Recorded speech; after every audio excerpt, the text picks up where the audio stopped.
Buenas tardes, estamos llevando hasta sus hogares la segunda parte del libro de Habacuc.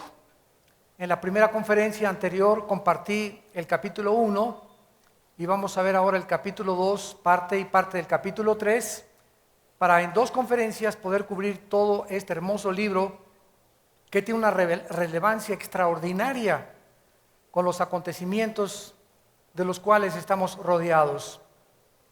Para dar un breve resumen de lo que vimos anteriormente, Habacuc es un profeta que aproximadamente en el año 607 a.C. profetizó en Judá. Y Habacuc fue contemporáneo de Sofonías y de Jeremías. Y la sociedad que rodeaba a Habacuc era una sociedad violenta, corrompida, inmoral.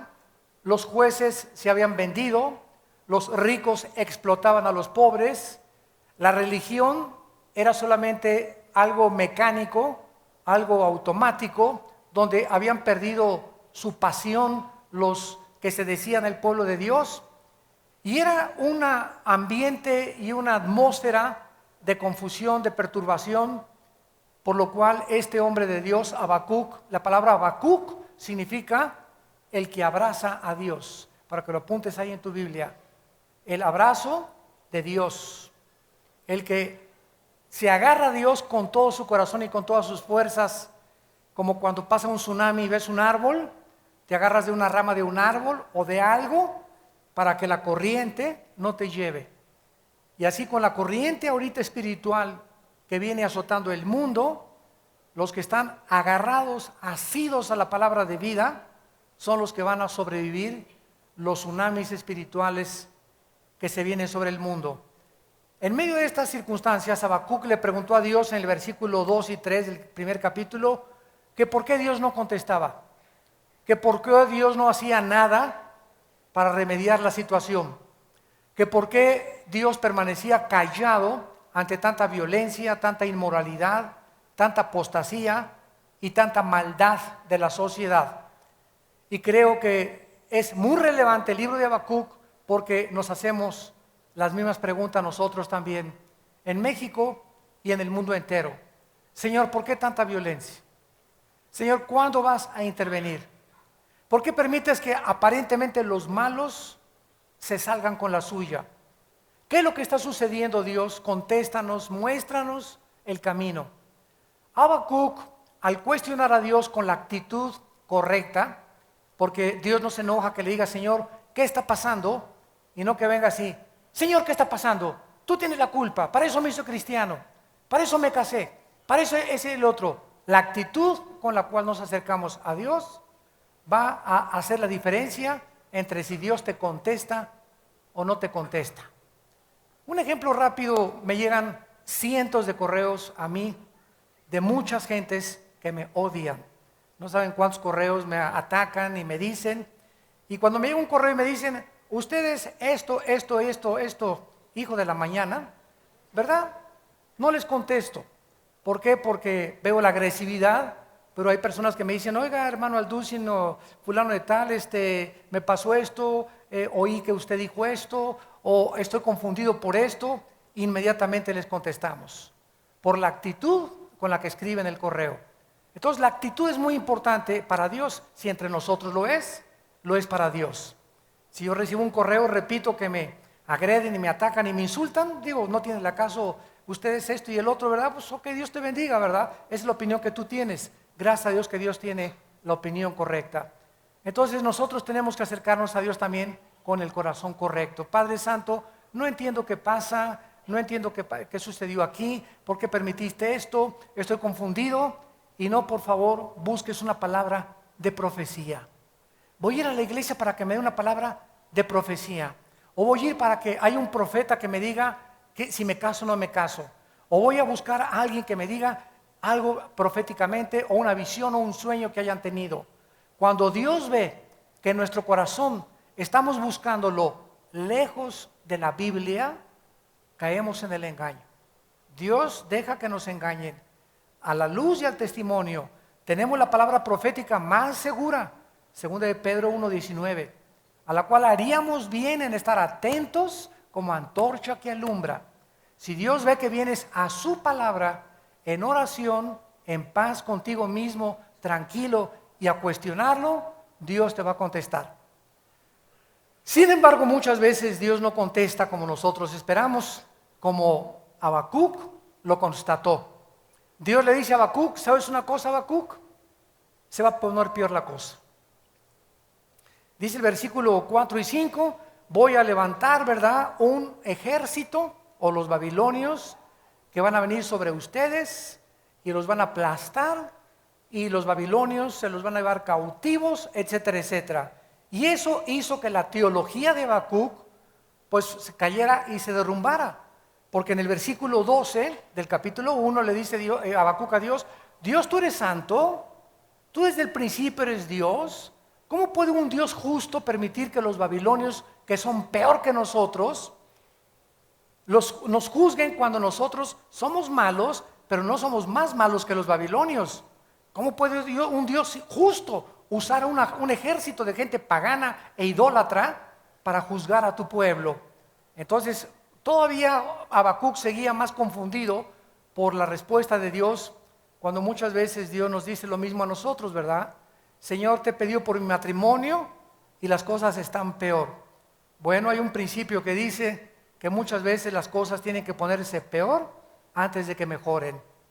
En otras palabras, Dios deja que las cosas lleven muchas veces a un grado donde las cosas tienen que explotar, donde las cosas tienen ya que llenar el vaso de agua de la maldad para que Dios comience a intervenir. Dice la Biblia que Dios tiene un hacha y está puesta al árbol. Y tu árbol ya se secó una rama, ya se secó otra rama, ya no das fruto, y Dios está esperando hasta que se seque el árbol entero para cortarlo en su paciencia. Dios está esperando hasta que tu esposo esté completamente con manifestaciones de que no se va a arrepentir para quitártelo. Dios se va esperando hasta que la leona de tu esposa llegue a rugir para quitártela. Dios espera muchas veces en su paciencia que tus padres o que tus hijos o tu novio, etcétera, etcétera, lleguen a un punto donde Dios sabe que ya no van a regresar, donde ya cruzaron la línea de la falta de arrepentimiento. Y ahí Dios mete el hacha, y cuando el cáncer está en peligro de invadir el cuerpo humano, se extirpa el tumor antes de que infecte todo lo demás. Dios espera pues a extirpar el cáncer de nuestra vida muchas veces en el tiempo de Él. Muy bien, ante esta situación pasamos al capítulo 2 y Habacuc toma una decisión que se encuentra en el versículo 1. Sobre mi guarda estaré, sobre la fortaleza afirmaré el pie y velaré para ver lo que se me dirá y qué he de responder tocante a mi queja. Habacuc toma 3 decisiones que son las mismas que nosotros debemos de tomar en los tiempos en que estamos viviendo. Número 1, dice Habacuc, sobre mi guarda estaré. Esta palabra guarda, misheret, en el hebreo significa mantenerse despierto. Voy a hacer una cosa, estoy rodeado de tentaciones, de cantidad de mujeres que quieren conmigo, de cantidad de amigos que me ofrecen negocios ilícitos, de cantidad de personas que se acercan a mí para ver qué sacan de mí. Estamos rodeados de un mundo de lobos. La presión se siente contra nosotros. Una cosa debemos hacer, no nos durmamos. Mantengámonos despiertos espiritualmente, amados santos de Dios. Si tú no estás despierto espiritualmente, no vas a distinguir que esa mujer tiene malas intenciones contigo y que quiere dividir tu matrimonio. Si tú no estás despierto, te vas a dar cuenta que tu novio no tiene las mejores intenciones contigo, que solamente quiere manosearte. Si tú no estás despierto, te vas a dar cuenta que ese negocio que te están proponiendo, aunque se ve jugoso y aunque se ven ahí los billetes, ¿verdad?, viniendo, es una tentación para tu vida, para alejarte de los caminos de Dios. Eso es lo que Cristo decía en Marcos 14:38. velen y oren para que no caigan en tentación, porque el espíritu está presto, pero la carne, nuestra naturaleza adámica es totalmente débil. En segundo lugar, Habacuc dice, y voy a estar sobre la fortaleza. En otras palabras, no me voy a mover. Voy a permanecer despierto, alerta. No voy a andar preguntándole al astrólogo, ni una palabra de profecía, ni a esto y el otro. Voy a mantenerme despierto, sin moverme, esperando la palabra de Dios a mi vida. Y en tercer lugar, dice Habacuc, y velaré para ver lo que se me dirá. Me mantendré cerca del Señor para esperar la respuesta. Cuando una muchacha anda buscando preguntar, oiga pastor, ¿le parece mi novio para que nos casemos? Y el pastor le dijo, bueno, mire, esta es mi opinión, no me gustó, voy con otro pastor. A usted sí le gusta mi novio, ¿verdad? Pues mira, muchachita, pues no, voy a buscar un pastor o alguien a quien le guste mi novio. No me importan las opiniones de los demás. Cuando encuentre a alguien que me diga lo que yo quiero oír, es a quien voy a escuchar. ¿Es esa tu actitud? Así es como tú te conduces en la vida. Pero cuando alguien te dice algo que no te gusta, pero que te está diciendo la verdad, ¿lo aceptas? Dice la Biblia en Proverbios que reprende al necio y te odiará, pero las heridas del amigo son fieles. Más vale reprensión manifiesta que amor en oculto. El que te ama te va a decir la verdad, pero a muchos de ustedes no les gusta oír la verdad. Entonces, ante esta situación, vemos que Habacuc toma esta decisión, y esta es la actitud correcta de todo hombre y mujer de Dios. Solo los cristianos inmaduros, que son igual a los chamaquitos, a los niños, quieren las cosas así. No, yo ya me quiero casar, yo ya quiero hacer el negocio, ya quiero comprar esto, ya quiero hacer aquello, y no tienen la paciencia de esperar en oración la respuesta de Dios. No quieren ellos esperar, quieren demandas a Dios. Te demando que me contestes inmediatamente, y con Dios no se puede tratar así. Muy bien, vamos pues a nuestro estudio en esta mañana, después de este resumen de la primera conferencia, y veamos ahora cómo Dios en el versículo 2 al versículo 4 del capítulo 2 de Habacuc le responde al profeta. Y Jehová me respondió y dijo, escribe la visión, declárala en tablas, para que corra el que leyere en ella. Aunque la visión tardará aún por un tiempo, mas se apresura hacia el fin, y no mentirá. Aunque tarde mi respuesta, hijo mío, hija mía, aunque todavía no te contesto respecto a tu matrimonio, a tu noviazgo, a tu trabajo, quiero ver que sigues esperando en mí. Quiero ver de qué calibre estás hecho. Quiero ver hasta dónde confías y no tomas una decisión en la carne. Dios se tarda mucho, voy a tomar mi decisión, voy a hacer algo, aunque no estoy seguro si es la voluntad de Dios. Ahí es cuando nosotros fracasamos. Aunque tarde, no mentirá. Espéralo, porque sin duda vendrá, no tardará. Muy bien. Veamos en primer lugar que muchas veces Dios no nos da muchas explicaciones, ni tal vez muchas veces no entendamos las razones por las cuales Dios nos dice lo que nos dice, pero creemos que por venir de arriba, de un ser supremo que dio su vida por nosotros en la cruz, lo que Él nos está aconsejando es lo mejor para nuestra vida. Mi razonamiento puede ir en contra de la respuesta de Dios. Mi perspectiva del mundo puede ir en contra de cómo piensa Dios. Pero ¿qué es la fe? ¿Qué es la fe? La certeza de lo que se espera, la convicción de lo que no se ve. Si veo, no es fe. Estoy seguro que lo que Dios dice es lo mejor para mi vida, porque Él lo dijo. Mis razonamientos, mis sentimientos y mis emociones las crucifico. Esa es la fe, creer lo que Dios ha dicho a pesar de las circunstancias. Un ejemplo, Abraham, ven para acá. Sara, vengan para acá los dos. ¿Ya fueron al ginecólogo? Sí. ¿Qué les dijo? Que nanay, nanay. Ni con Viagra, ni con Viagra.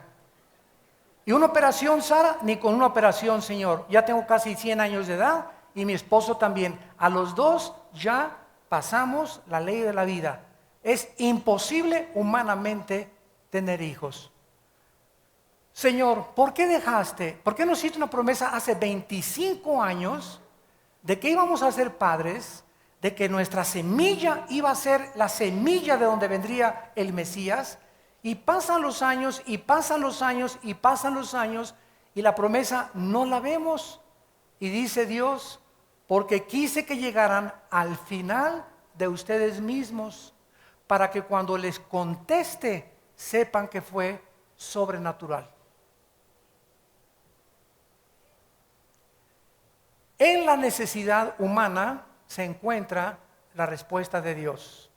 Es precisamente cuando ya no tenemos nosotros respuestas humanas, cuando ya no vemos clara la situación, cuando creemos que no hay respuesta, que ya no hay solución para la familia, para el matrimonio, para tu hijo, para tu hija, etcétera, etcétera, es cuando se nos cierra totalmente el mar rojo y nos sentimos atrapados entre el mar rojo y atrás los egipcios, que comenzamos a entender que ahí es cuando Dios nos dice, quédense quietos, no hagan nada y conozcan mi poder. ¿Cómo vas a conocer el poder de Dios cuando todo va bien en tu vida? Tienes tu coche, todo va bien, tienes salud, no hay problemas, ya casi vives como los querubines en el milenio. ¿Cómo está, hermano? Bien, hermano, de gloria en gloria. Y el hermano, ¿verdad? Nunca tiene problemas. Le digo, los querubines te tendrían envidia. ¿Sabes una cosa? Sé sincero, ¿sabes qué? Pues no estoy tan bien, no me está yendo tan bien, tenemos mi esposa y yo problemas y los pastores estamos para ayudarlos.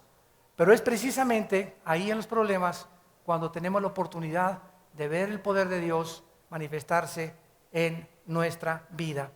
¿Qué le dice Dios al profeta? En el versículo 2 y 3. Lo primero que le dice es, escribe lo que te voy a decir. Escribe la visión. En otras palabras, lo que te voy a decir es muy importante, no solamente para ti, Habacuc, ni para el pueblo de aquellos tiempos. Lo que te voy a decir es importante para todas las generaciones. Y además le dice Dios, revélala, declárala, porque es de suma importancia, porque es lo que tengo reservado para el fin de los tiempos. Dice el versículo 3, aunque la visión tardará aún por un tiempo, se apresura hacia el fin. Veamos dos cosas de la respuesta de Dios. Número 1, el plan de Dios se va a cumplir en tu vida y en mi vida, tarde o temprano. ¿Cuál es el plan de Dios para nuestra vida? Jeremías 29:11. Mis pensamientos para ustedes son de paz, de prosperidad, de bienestar, de seguridad, de esperanza. No necesariamente que tengas una gran casa o bienes materiales. El propósito de Dios es que alcancemos a conocer para qué nacimos. ¿Cuál es el significado verdaderamente de nuestra vida? El propósito de Dios no es que lleguemos a ser licenciado y a ser doctor, campeón de fútbol, Miss México, Miss España, Miss Belleza Latina, ¿verdad? Todas estas cosas son materiales y aunque no tienen mucho que ver, ¿verdad? No es realmente el propósito de Dios. Eso forma parte de nuestras cosas materiales. Una persona puede ser Miss Belleza Latina, ya tienes tu doctorado, ya tienes tu licenciatura, ya fuiste presidente de la República, ya fuiste gobernador de tu estado, ya eres juez, ya eres magistrado de la Suprema Corte, ya tienes el Premio Nobel de Literatura. Todo lo que alcancemos en este mundo, cuando lo logremos, nos daremos cuenta que al tener y alcanzar lo que creíamos que era el significado y el propósito de nuestra vida, sigue dentro de nosotros un grande vacío.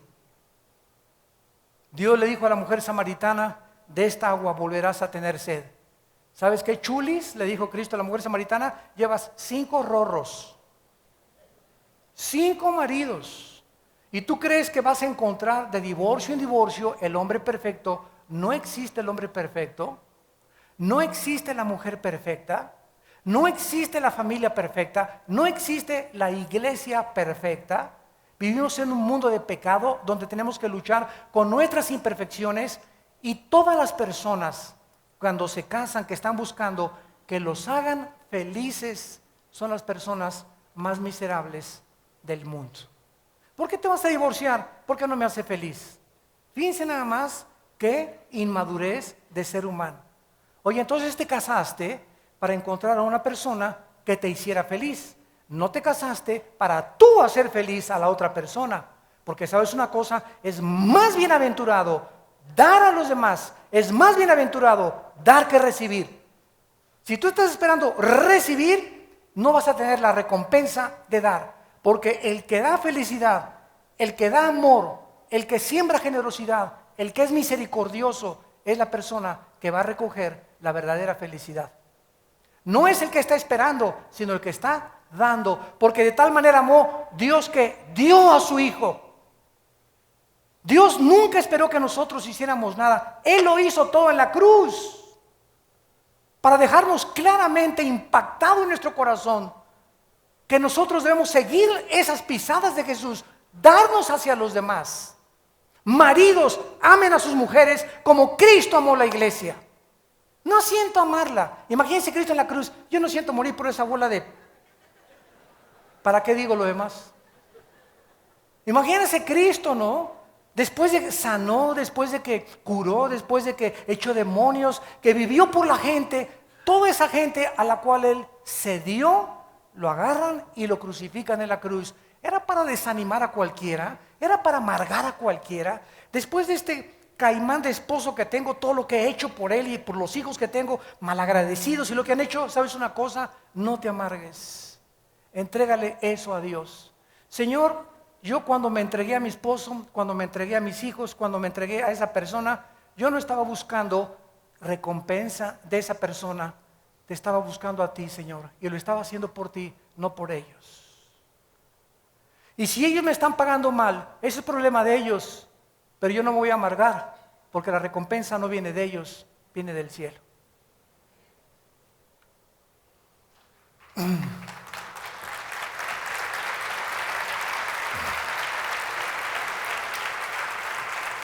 ¿De dónde vendrá mi socorro? Mi esposa me va a salvar. Mis hijos cuando crezcan me van a ayudar. El alacranero que vas a tener tú cuando te estés muriendo.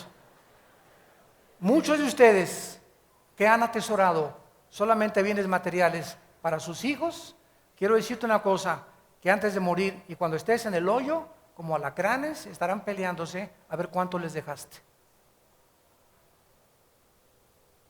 ¿Por qué? Porque no entendiste que no era dándoles bienes materiales donde ellos iban a ser enriquecidos.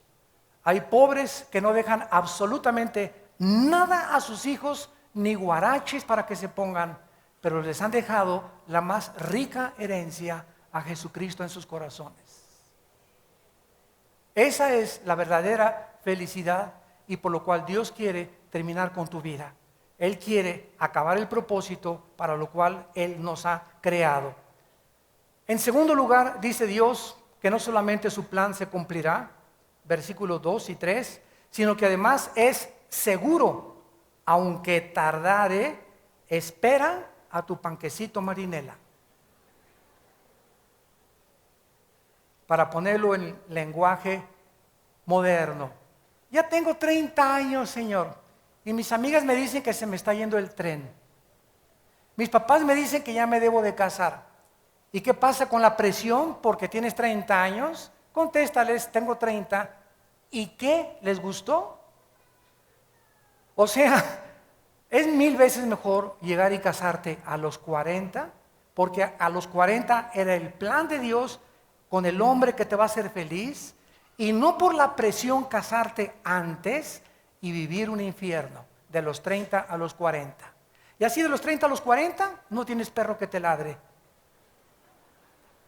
vives mejor para Dios, testificas más, ¿verdad? Etcétera, etcétera, por acá. Y a los 40 ya, ¿verdad? Puedes recibirlo. Ahora, si el plan de Dios es a los 25, pues te va a llegar ese hombre, ¿verdad? Pero cualquiera de ustedes que se casa por la presión de porque se tienen que casar, etcétera, etcétera, y no esperan, y no están seguros que esa es la mujer, que ese es el hombre que Dios tiene para tu vida, vas a sufrir mucho. Y estoy seguro que muchos que nos escuchan ahorita y también por la televisión están atravesando un verdadero infierno en sus matrimonios, porque se casaron de forma precipitada. El plan de Dios es seguro. El mensaje de Dios, al decirle esto a Habacuc, aunque tardará, espéralo, vendrá, no tardará, significa que el mensaje no era solamente para el fin del imperio babilónico, sino que también dice Cristo que lo que Él ha dicho en su palabra se va a cumplir. Dios ha prometido acabar con la maldad. Y el hecho que Dios ahorita parezca que no hace nada y que el mal sigue en el mundo y que parece que van ganando los malos, no significa que Dios no va a cumplir lo que Él ha dicho. Vean ustedes lo que dice en el libro Apocalipsis, que nos revela el final del mundo. Apocalipsis.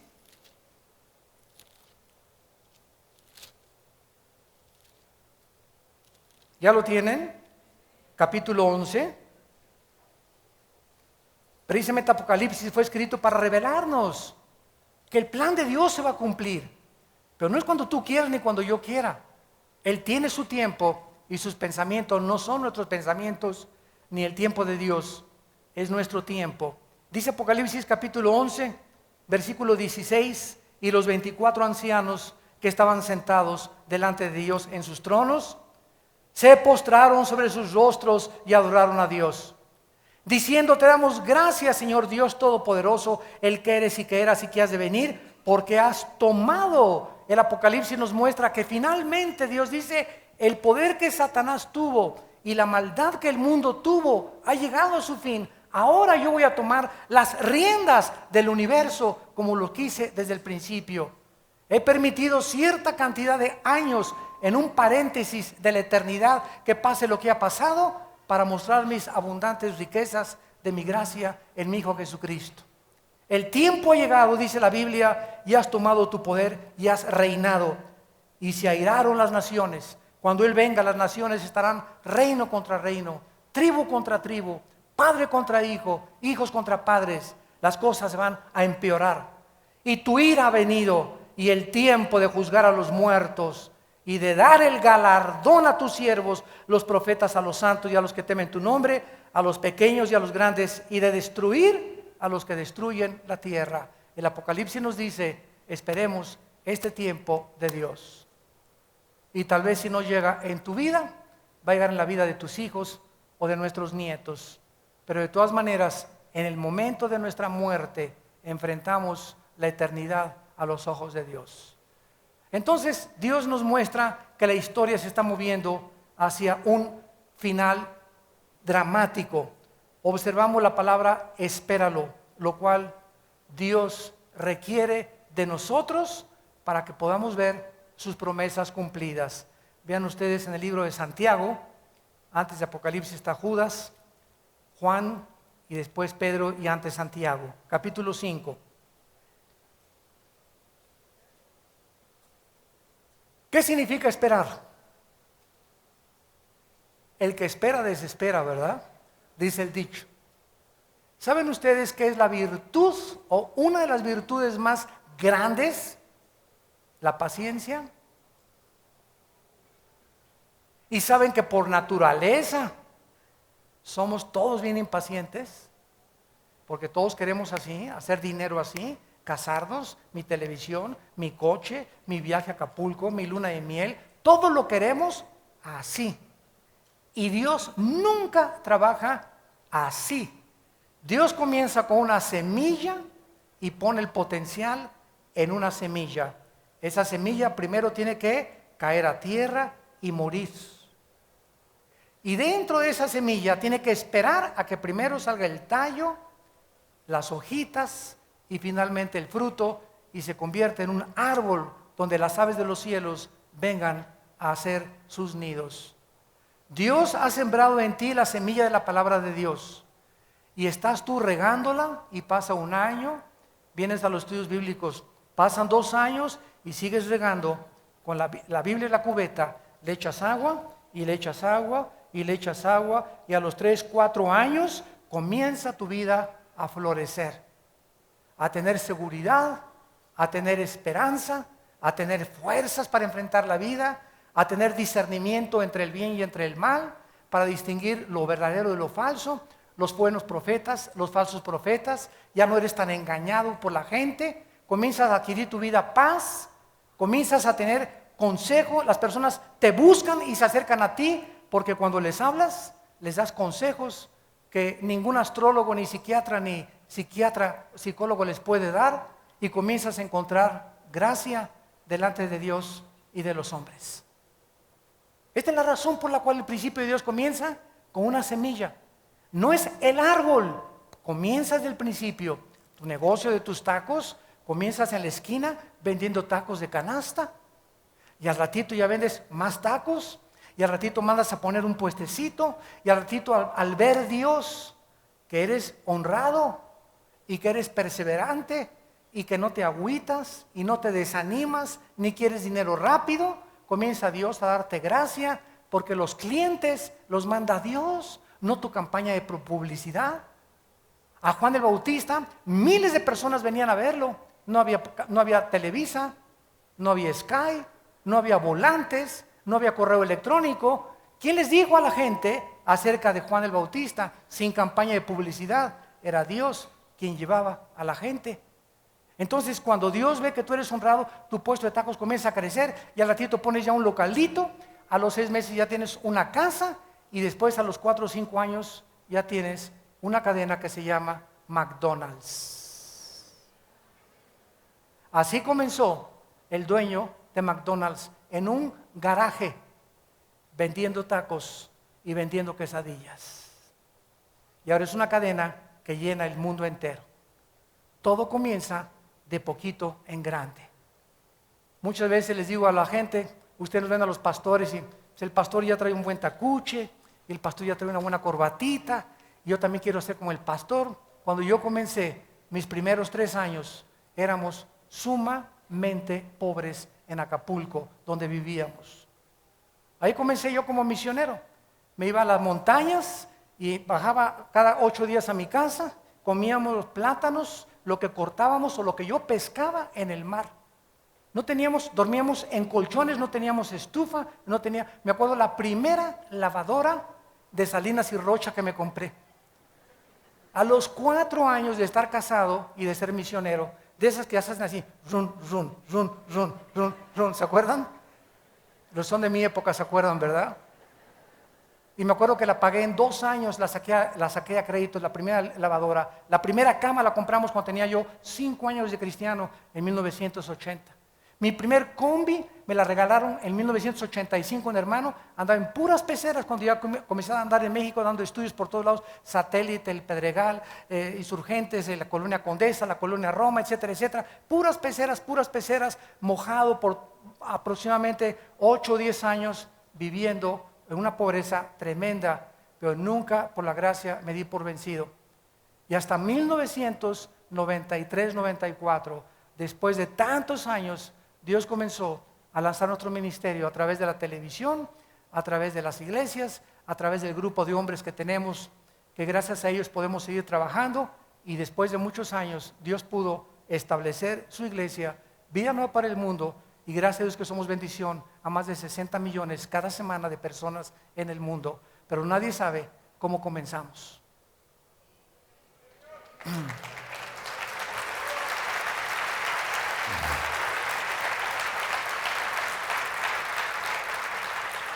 Se necesita paciencia.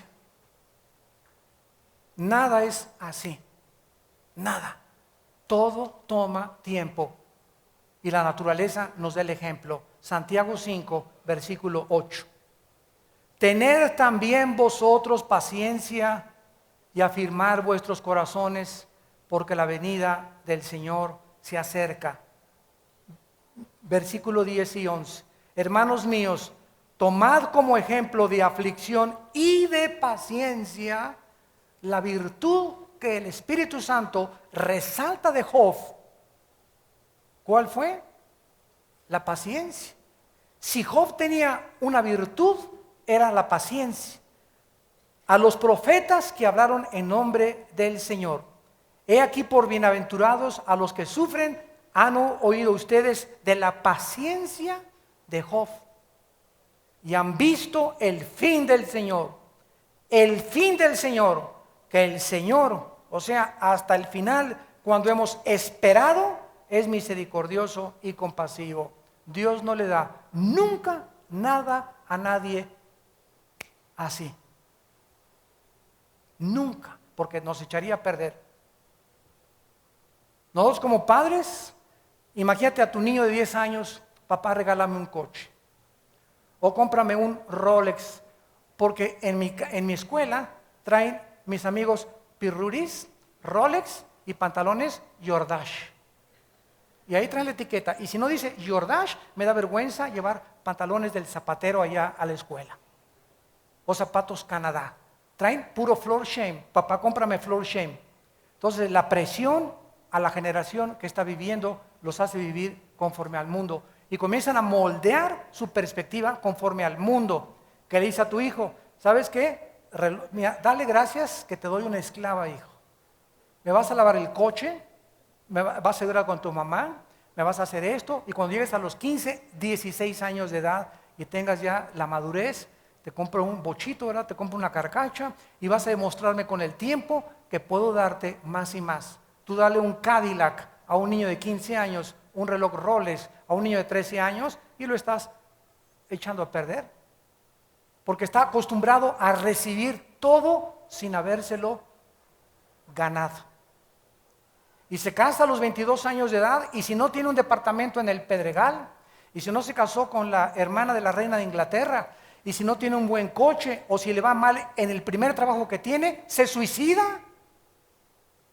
¿Por qué? Porque no está acostumbrado a vivir, nunca ha pasado las humillaciones, ni nunca le ha hecho falta nada. Siempre ha tenido todo lo que él ha querido y eso es lo que hace que las personas se descompongan. Las cárceles están llenas de personas que han querido así, ¿qué cosa? Hacerse ricos. Y la raíz de todos los males es el amor al dinero. Es el amor a querer las cosas, ya quiero esto, a como dé lugar. Si tengo que robar, o tengo que matar, o tengo que transar, lo voy a obtener, pero yo quiero hacerme rico. Ok, no quieres el tiempo de Dios, vas a esperar el tiempo en la cárcel algún día. Y ahí sí que vas a esperar por las buenas o por las malas. La paciencia, dice en Romanos capítulo 5, viene a través de una venida. ¿Cuál creen que es?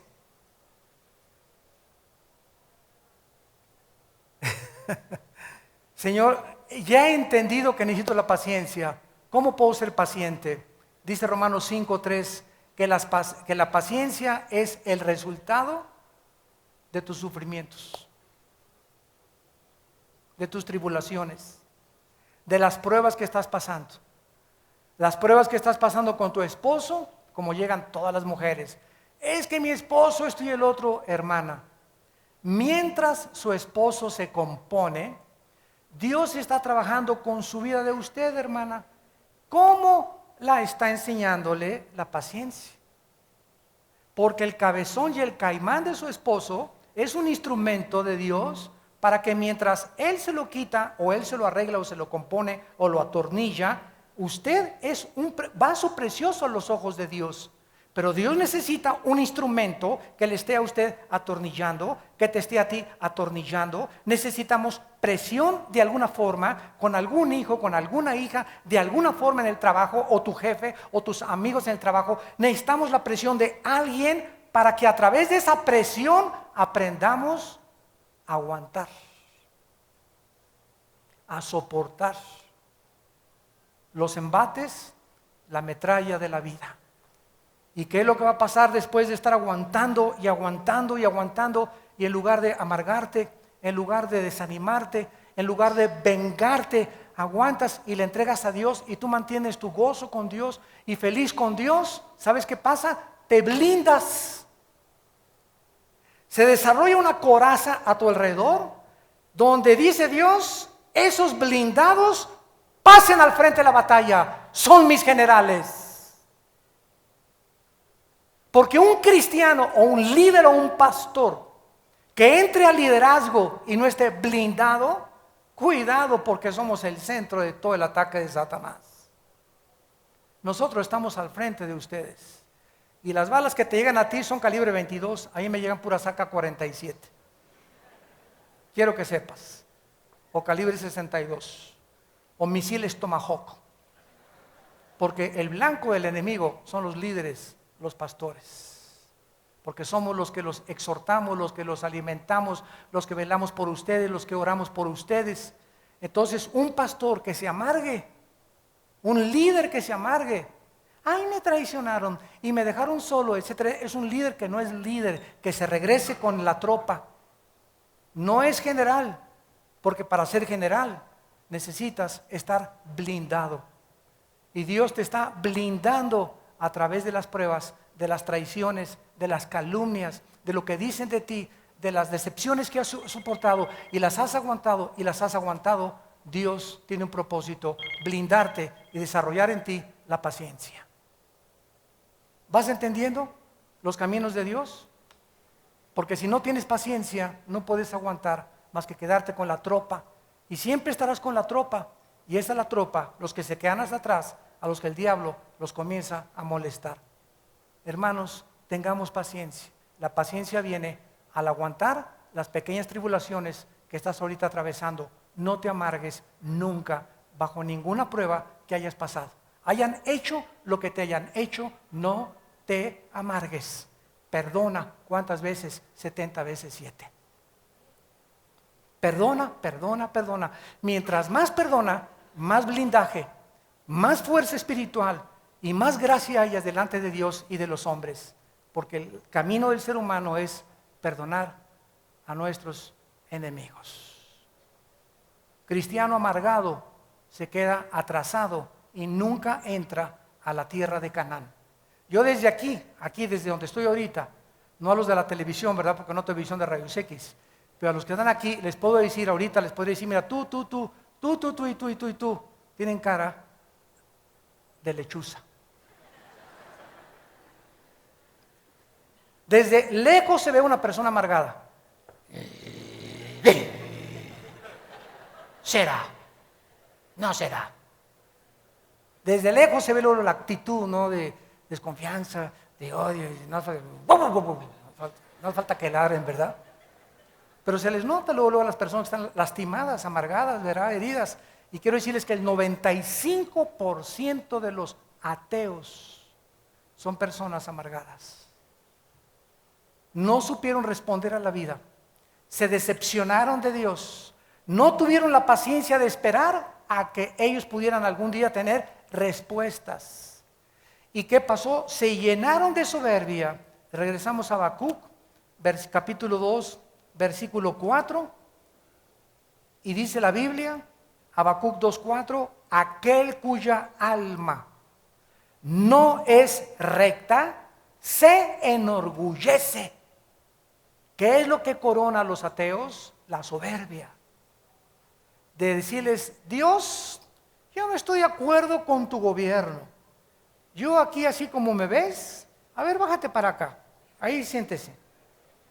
Y ahora yo soy el abogado acusador y te voy a acusar y te voy a demandar. A ver, contéstame, ¿por qué permitiste los tsunamis? Contéstame, Dios.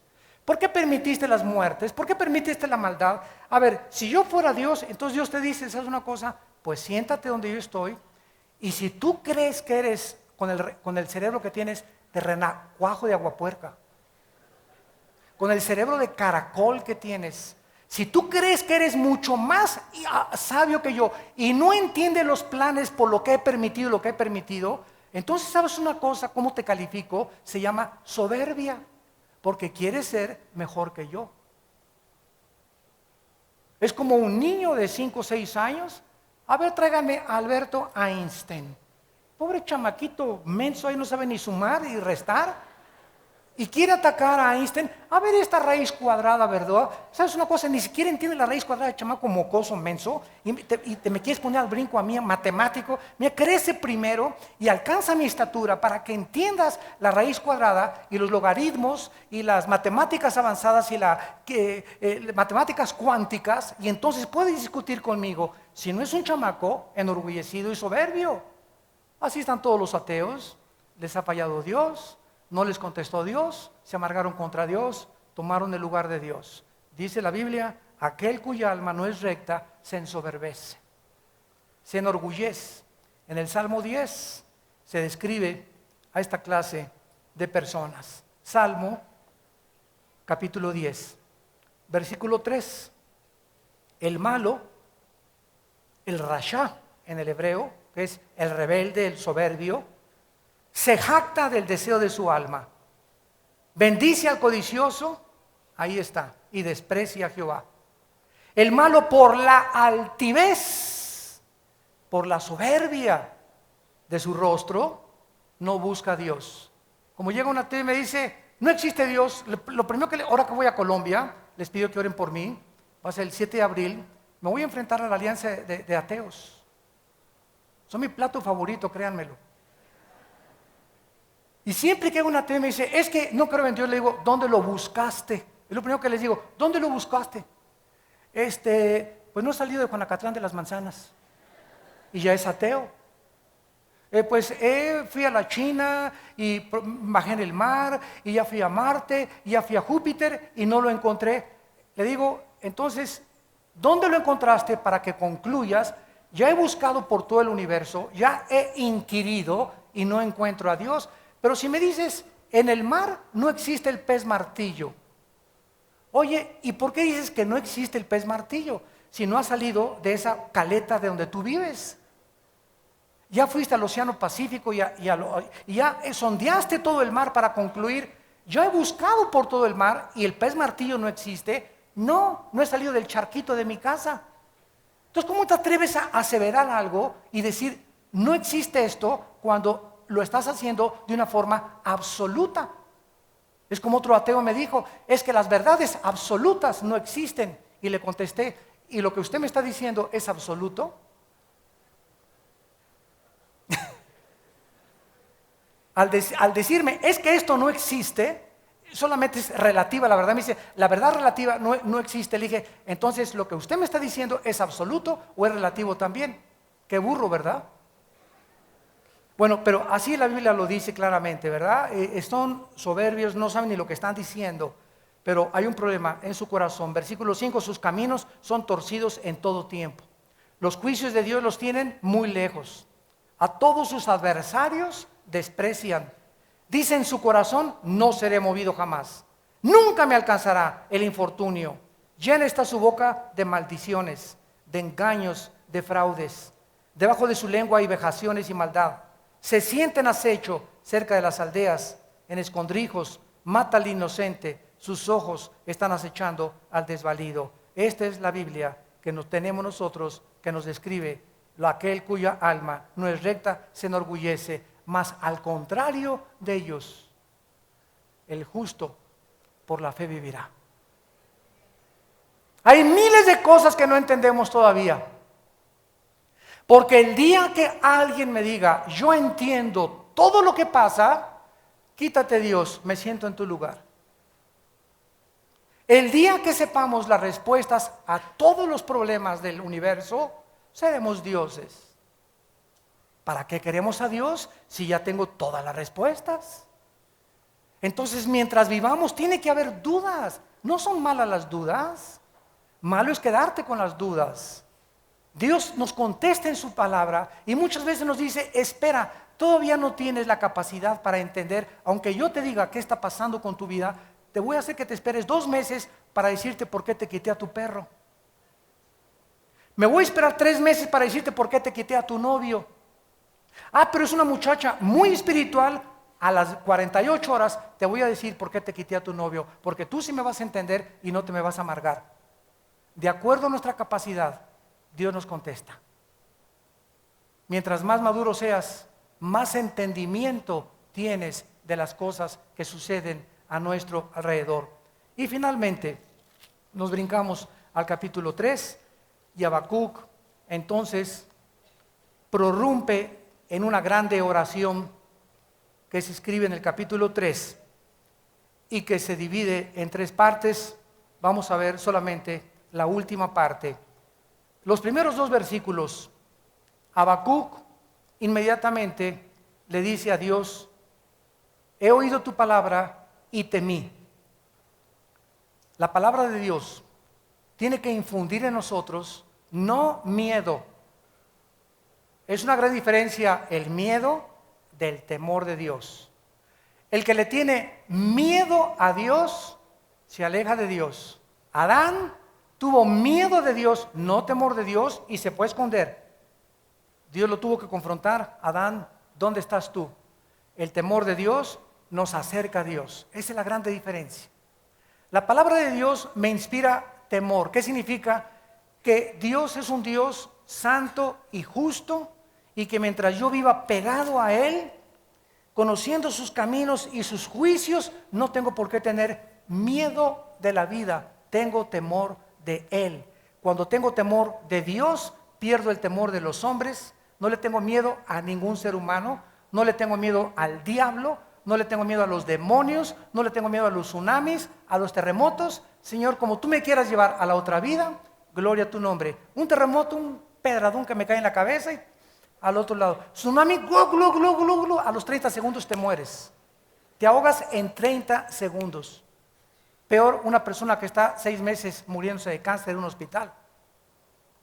Entonces mucha gente dice: ay, qué es injusto Dios. En Indonesia, en el tsunami que hubo en Indonesia hace algunos años, que el 60% eran niños. Otro ateo me hizo eso el otro día en un desayuno. A la salida me estaba esperando: a ver, doctor Alducin, dígame usted, su Dios es un Dios misericordioso, para mí es un Dios tonto, y con otras palabras que no les quiero decir, comenzó a insultar a Dios. ¿Y por qué se llevó al 60% de los niños, me dice, en el tsunami en Indonesia? Pobres criaturitas. Y le dije: ¿sabe una cosa, señor ateo? Dele gracias a Dios de que se llevó a los niños, porque esos niños en Indonesia iban a crecer en la cultura más pagana y más idólatra y más corrompida que existe en el mundo. Y a esas criaturas Dios se las llevó antes de que siguieran creciendo, y por su misericordia estar en el cielo. Pero usted quería que se quedaran aquí y que sufrieran como nosotros, y que les fuera como los demás, y que fueran idólatras y que sufrieran como todos sus papás. Y Dios en su misericordia se les llevó y dijo: les voy a hacer un favor llevándomelos a casa antes de tiempo. ¿Cómo te quedó el ojo? ¿Ven la perspectiva? Para ellos, los niños que se mueren chiquitos es una injusticia de parte de Dios. Jesús dijo: de ellos es el reino de los cielos. Pero nosotros queremos no que se queden aquí a sufrir como nosotros. Es lo que quieres, ¿verdad? Ya va la ambulancia, que le salven la vida, electrochoques, que siga viviendo, que siga sufriendo. Realmente es lo que queremos, ¿verdad? Pero ven cuánto egoísmo. Lo que realmente queremos es que no nos dejen, porque estamos acostumbrados a esas personas, a esos familiares, a esos hijos, a esa esposa, a ese esposo. Y nos va a doler separarnos, cuando bienaventurado es a los ojos de Jehová la muerte de sus santos. Para mí el morir es ganancia, dijo el apóstol Pedro. ¿Ven cómo cambia la perspectiva cuando tenemos conocimiento? Cuando Habacuc conoció los caminos de Dios, cambió su perspectiva. Y miren ustedes lo que escribió en el capítulo número 3, versículo 16 al 19. Habacuc comienza perturbado, confundido, temeroso, cuestionando a Dios, porque la ignorancia produce temor. Cuando tú no conoces los caminos de Dios, sin comprender a Dios, vives lleno de dudas, de confusión, y te puedes hasta amargar, como los ateos.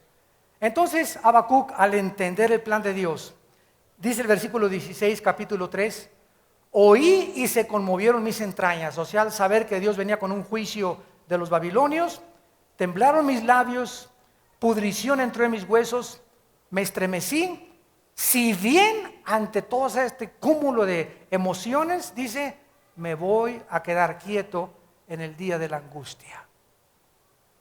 No hay más que cuando se apodera de nosotros que viene el tsunami o el temblor o que cayó el petróleo, que cayó el dólar.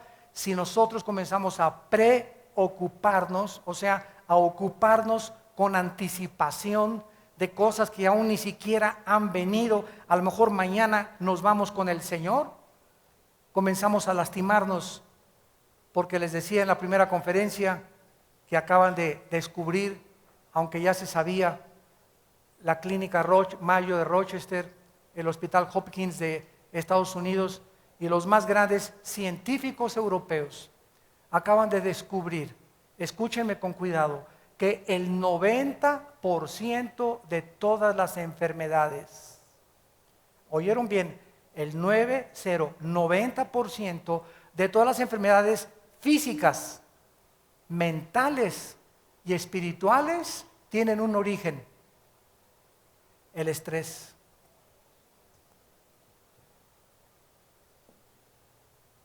El estrés. ¿Quién pudiera imaginarse eso? ¿Qué es el estrés? Es una condición interna de preocupación, de tensión, de enojo, de angustia, de incertidumbre, de rencor o de amargura. Son actitudes negativas que van en contra de la actitud que un cristiano debe de tener. Filipenses 4:6.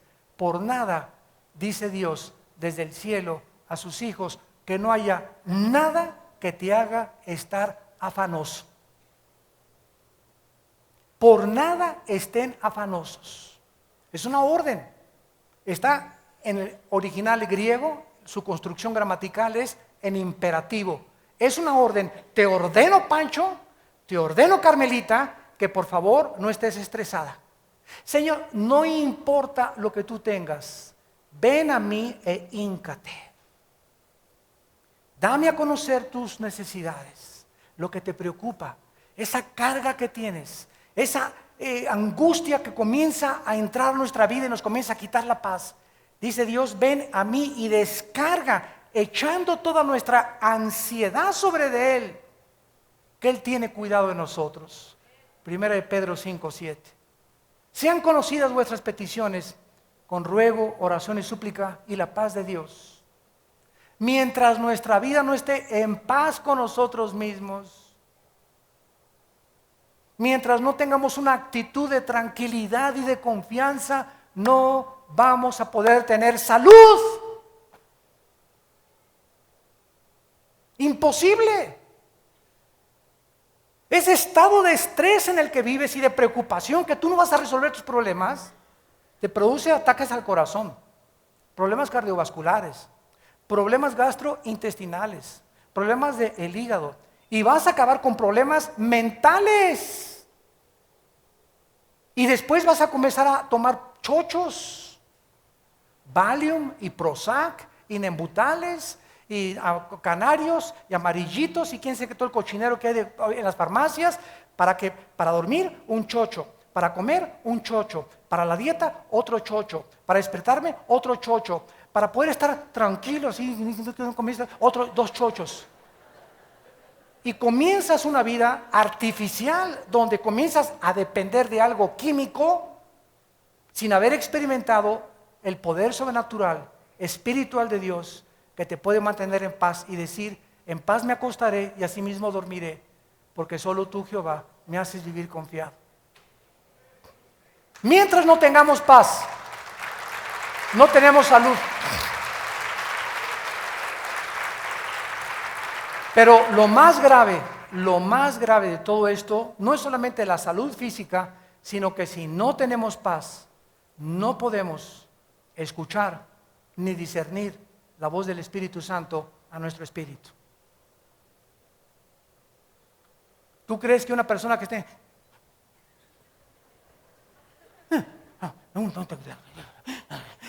¡Cállate, chamaco! Una persona con esta actitud y así, y enojada, esa persona no puede, viene a la Biblia y Y verdad, y tiene esa actitud ante todos, ante la gente, al pastor, a todos. Es una persona, ¿verdad?, que está totalmente enferma. Su actitud ha enfermado de tal manera su manera de ver la vida, que se convierte en una persona que desconfía de todos, a todos los ve como sus enemigos, no cree que haya nadie bueno más que él, no cree que nadie le vaya a hacer un bien, y son personas que están tan enfermas que acaban en el manicure. Te vamos a ver al manicure. Entonces, mi paz les dejo, mi paz les doy, dijo Jesús. Por nada estén afanosos, sean conocidas vuestras peticiones y la paz de mi Padre, que sobrepasa el entendimiento, guardará vuestros pensamientos y vuestro corazón en Cristo Jesús. Busquen la paz y síganla, dice el Señor. Por cualquier otra cosa que busquemos, busquemos estar en paz con nosotros mismos para estar en paz con Dios. Y eso fue lo que resolvió Habacuc. Y vean ustedes cómo termina este libro precioso. Versículos 17 y 18. Aunque la higuera no florezca, ni en las vides haya frutos, aunque falte el producto del olivo, y los labrados no den mantenimiento, y las ovejas sean quitadas de la majada, y no haya vacas en los corrales, en otras palabras, aunque no haya higos, ni uvas, ni aceite, ni granos, ni ovejas, ni ganado, ni agua, y tsunamis en todo, aunque todas estas cosas falten, yo me alegraré en el Señor. Yo me gozaré en Él. Mantendré mi confianza en Dios. Porque aunque falten todas estas cosas, joven, fui envejecido y no he visto justo desamparado, ni su descendencia que mendigue el pan. ¿Qué haría entonces Habacuc ante todas estas cosas? Alegrarse y gozarse en Dios, mantener su paz y su gozo, porque el gozo del Señor es nuestra fortaleza. Con una actitud negativa así en la vida, no puedes enfrentar la vida. Para enfrentar la vida necesitamos estar blindados. Necesitamos una fuerza interior que no es humana, es el poder de Dios. Pero esa fuerza te la da el gozo. Mantenerte riendo a la vida. Subió el petróleo de $150.